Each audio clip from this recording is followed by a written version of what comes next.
How to fix ThinkPhone 25 camera not working. So let's start the video. First of all, restart your device. For restart your device, press and hold volume up button and power button at the same time.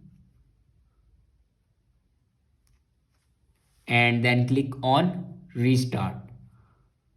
After restart your device, then open settings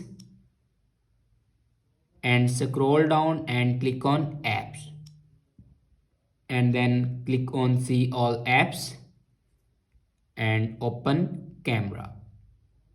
Now here you can see the option storage and cache. Now click on it and clear your cache memory.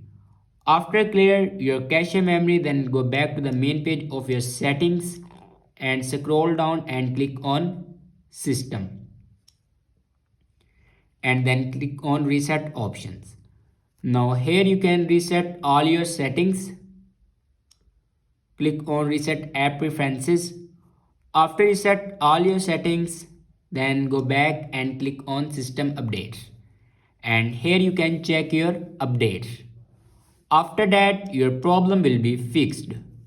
I hope this video is helpful for you. Thanks for watching.